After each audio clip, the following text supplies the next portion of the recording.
here with not one, come on out, not two, not three, but 4 handsome lifeguards. Now, these guys spend their days and their nights putting their lives on the line to rescue swimmers in distress. It's the real deal, California's finest. Can I start with some personal stuff right off the bat? Absolutely. Have you ever fallen in love with someone that you've rescued? Yeah, but it didn't do me much good. She ended up going out with my best friend. Oh, yeah, it's the story of my life. Another chance today. Yeah, okay. On our show today, you're going to meet people who, in the face of potential disaster, did fall in love with the person who came to their rescue. That, and we're going to get some safety tips from these guys. It's kind of like LEEZA's life-saving lineup. Will you do that for us? Absolutely. Sounds good. Okay. Rescue romances on our show today. Oh, wait, time out.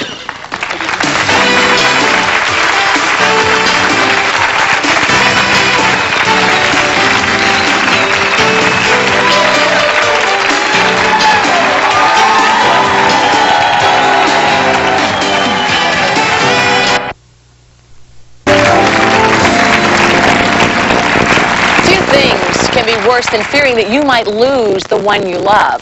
With me now is Raul and his wife Deborah. They're both New York paramedics. When Raul answered a call for help, though, he never imagined who he would find at the other end. When you got the call, Raul, it's interesting to me that you even answered it, because this was a call that was kind of out of your jurisdiction.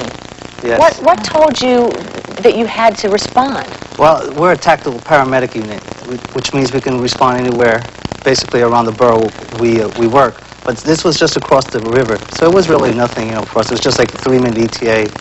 And when we heard her partner screaming, like, I need a paramedic forthwith, and somebody behind was screaming, I thought she was in trouble. Did you know it was Deborah that had had an accident? No, I didn't. You heard some screaming on the radio call, and you decided to respond. When you arrived at the scene, you obviously saw, oh my gosh, this is my wife. Well, my partner first, while I was driving that day, he was reading, we have a computer that tells out, just prints out what went on, what's going on. And when we got to the scene, he grabbed me and said, Raul, I think it's Debbie. And he heard the screaming and recognized my voice, but his partner, but he just thought it was a patient in the background screaming, and we just needed extra hands. Right. So. This accident is like a stunt from a movie. It's so bizarre, Deborah. Tell us what happened. We were going up to the call, and it was the building was just a horrendous sight. But on the stairs going up to the 3rd floor, there was no banister or any side to the stairs. So I had a lot of equipment.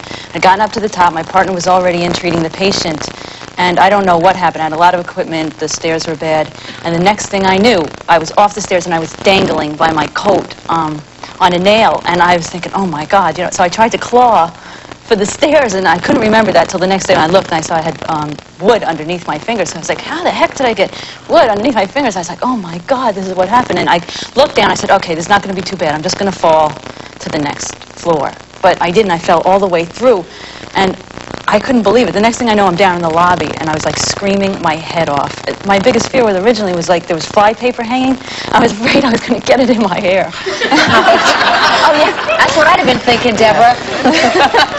I didn't think I was going to go to the bottom. I was like, this can't happen to me. But Yeah, you never think you're going to... She was very lucky. I mean, people, jobs usually we do like that. People have broken bones or a back or, you know, lose unconscious. She was very lucky. I had a guardian angel on my coat, and that is the thing I think saved me. Absolutely. Definitely. Somebody was watching over me. Your heart must have sunk when you saw her there. Yeah, I didn't know what to expect. That's why I was really scared. I didn't know what condition she was in, you know, just like my partner and then the supervisor stopped me. I just wanted to get to see what happened to her, you know.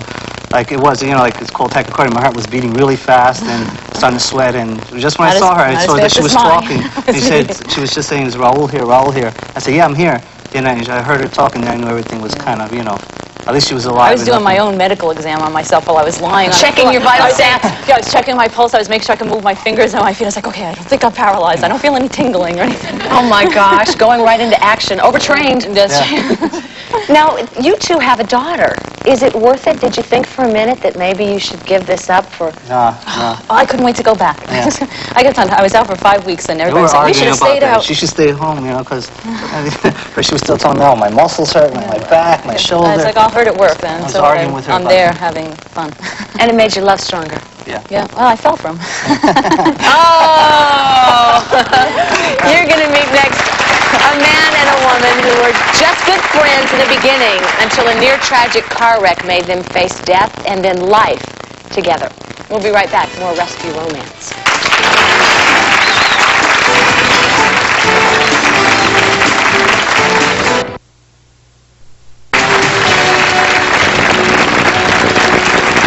We're back with our guests today, all of whom have experienced love as a result of being rescued from potential disaster. Some unique stories. What are the questions out here in the audience? Yes, sir. Let's start here. I have a question for John and Candace. When you hear a call that an officer's down, does your heart just drop thinking that might be the other one that needs the help? He works for a different agency than I do, but there is the potential for that type of call. And I would say no matter what agency, or even if it were a fireman, if we hear that, the adrenaline just hits the top, and if we have anything to drink, we just throw it and you just go. You know, that's part of the reality for all of you, though, is that inherent danger in knowing that the other one is, you know, that your life is really on the line. Yes, ma'am, would you stand, please?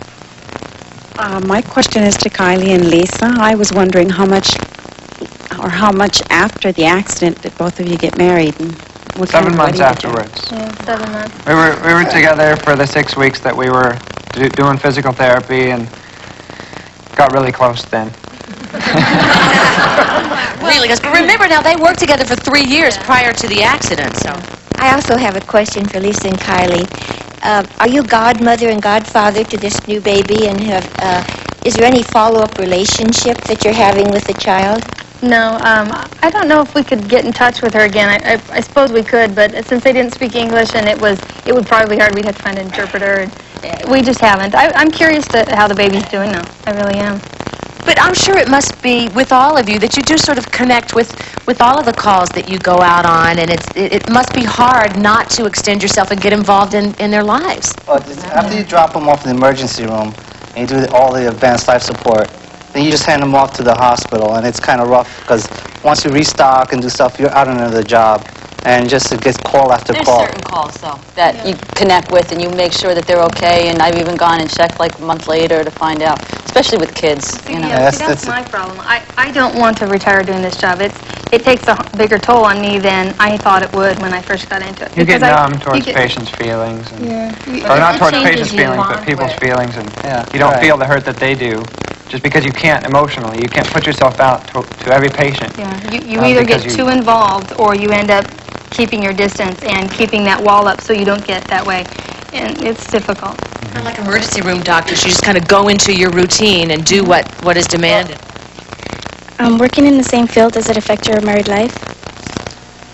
No. For the better. Actually, it works. Makes it better because, like I said, when we have a bad job or something, like any of us, you know, they understand what you're going through.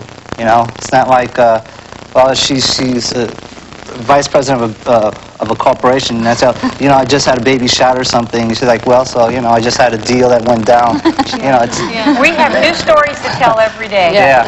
But is it fair to say, is there competition at all? Like. Oh yeah.